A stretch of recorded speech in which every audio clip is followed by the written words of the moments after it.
నేతలకు కార్యకర్తలకు మధ్య మనస్పర్ధలున్నాయా? పార్టీలో కార్యకర్తలకు సరైన గుర్తింపు లేదా? ఆ ఇద్దరు నేతల ఆరాటం అంతా పవర్ పాలిటిక్స్ కోసమేనా? పార్టీ క్రమశిక్షణ ఆ నేతలకు వర్తించదా? పార్టీలో ఇంత గందరగోళం జరుగుతున్నా ఇన్ఛార్జీలు ఏం చేస్తున్నారు? నాయకుల మధ్య జరుగుతున్న అంతర్గత కుమ్ములాటలు వారికి పట్టవా? సయోధ్య చేయాల్సిన బాధ్యత వారికి లేదా? లేదా వారు కేవలం ఉత్సవ విగ్రహాలలాగా వ్యవహారాల్ని నడిపిస్తున్నారా? Let's watch this story. Bharatiya Janata Party దేశంలోని అతిపెద్ద రాజకీయ పార్టీ. ముచ్చటగా మూడోసారి ఢిల్లీ గద్దెపై నుంచి పాలన చేస్తోంది. 2-3 రాష్ట్రాలు తప్ప కొన్ని రాష్ట్రాల్లో సొంతంగా, మరికొన్ని రాష్ట్రాల్లో మిత్రపక్షాలతో అధికారంలో ఉన్నారు. అదేవిధంగా దక్షిణాది రాష్ట్రాల్లో ఒకటైన తెలంగాణలో సైతం అధికారంలోకి రావాలని తహతహలాడుతున్నారు. కానీ ఇప్పటివరకు కనీసం ప్రతిపక్ష హోదా కూడా సాధ్యం కావటం లేదు. ఎన్నికల సమయంలో మాత్రం మేమే అధికారంలోకి వచ్చేదంటారు. ఎన్నికల అనంతరం ఎవరిదాని వారిదే అన్నట్లుగా ఉంటారు. సైద్ధాంతికంగా ఎంతో క్రమశిక్షణ కలిగిన పార్టీగా చెప్పుకునే బీజేపీలో ఈ మధ్య కాలంలో అంతర్గత విభేదాలు, నేతల మధ్య కొనసాగుతున్న వర్గపోరు బయటికి పొక్కుతోంది. కానీ వీటిపై పార్టీ పెద్దలు మాత్రం ఎక్కడా నోరు మెదపరు. కనీసం ఇన్ఛార్జీలైనా వారితో మాట్లాడతారా అంటే అదీ లేదు. పార్టీలో ఎలాంటి సమస్యలు లేవు, అంతా సవ్యంగా ఉందంటూ పైకి మాత్రం మేకపోతు గాంభీర్యం ప్రదర్శిస్తారు. నాయకులకు కార్యకర్తలకు మంచి సత్సంబంధాలున్నాయా అంటే అది అంతంత మాత్రమే. నాయకులు కార్యకర్తలు మనస్పర్ధలు వేడి సమన్వయంతో కలిసి పనిచేయాలని స్వయంగా బీజేపీ రాష్ట్ర అధ్యక్షుడు రామచంద్రరావే సెలవిచ్చారు. అంటే పార్టీలో అంతర్గత కుమ్ములాటలు ఉన్నాయని వకీల్ సాబ్ చెప్పకనే చెప్పారన్నమాట. ఈ మధ్యకాలంలో పార్టీలోని కొందరు కీలక నేతల తీరుపై గోషామహల్ ఎమ్మెల్యే తీవ్ర అసంతృప్తి వ్యక్తం చేస్తూ పార్టీకి రాజీనామా చేశారు.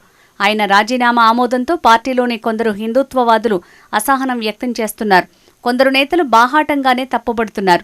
ఆయన హిందూ ధర్మం కోసం కట్టుబడి ఉన్న వ్యక్తి, ఎక్కడ ఉన్నా గౌరవిస్తాం, ఆయనను పార్టీ సస్పెండ్ చేయలేదని, ఆవేదనతో పార్టీకి దూరమయ్యారని పార్టీలోని ఒక కీలక ఎంపీ అభిప్రాయపడ్డారు. అలాంటి వ్యక్తి బయటికి పోవటం కొంత నష్టమే అన్న ఆయన ఒక మిస్డ్ కాల్తో ఆయన మళ్లీ పార్టీలోకి రావచ్చున్నారు. అదేవిధంగా కొంతకాలంగా పార్టీలో మరో 2 కీలక బీసీ నేతల మధ్య అంతర్గతంగా వైరం నడుస్తోంది. అది ఇప్పుడు సై అంటే సై, చూసుకుందాం తేల్చుకుందాం అనే స్థాయికి చేరింది.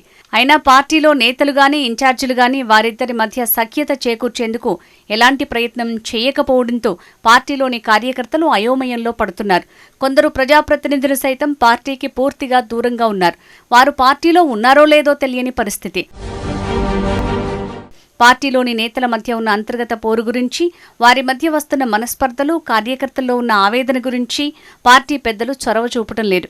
రాష్ట్రంలోని పార్టీ కార్యకర్తల మనోభావాలను ఢిల్లీ అధిష్టానానికి వివరించడంలో విఫలమయ్యామని రాజీనామా చేసిన ఓ ప్రజాప్రతినిధి స్వయంగా చెప్పుకొచ్చారు. పార్టీలో కార్యకర్తలు ఎంతో కష్టపడుతున్నారు, కానీ పార్టీలోని కొందరు నాయకులు తమ సొంత ఎజెండాతో ముందుకు పోతున్నారనే అభిప్రాయం పార్టీ నేతల్లో, క్యాడర్లో వినిపిస్తోంది. పార్టీలో నెలకొన్న గందరగోళంపై ఇన్ఛార్జీలు, అధికార ప్రతినిధులు చొరవ తీసుకోవాలని ఓ ఎంపీ సూచన చేశారు. నేతలు పార్టీ నుంచి బయటికి పోవడం ద్వారా పార్టీకే నష్టమంటూ ఆ నేత వ్యాఖ్యానించారు. ఇలాంటి అంశాలపై సెంట్రల్ స్థాయిలో నోడల్ ఎంక్వైరీ కమిటీ వేయాలని ఆ ఎంపీ కోరారు. అంతేకాదు పార్టీలో పాత కొత్త అనే అంతర్గత కుమ్ములాటలకు అధ్యక్షులు చెక్ పెట్టాలని అంటున్నారు. పార్టీలో నేతల మధ్య కొరవడిన సమన్వయ సమస్యను సర్దుబాటు చేసుకోకుండా స్థానిక సంస్థల ఎన్నికలకు వెళ్తే ఎలాంటి ఫలితాలు వస్తాయో ఊహించుకోవచ్చు. ముందు పార్టీలోని అంతర్గత కుమ్ములాటపై దృష్టి పెట్టాలని కింది స్థాయి నేతలు, కార్యకర్తలు అభిప్రాయపడుతున్నారు.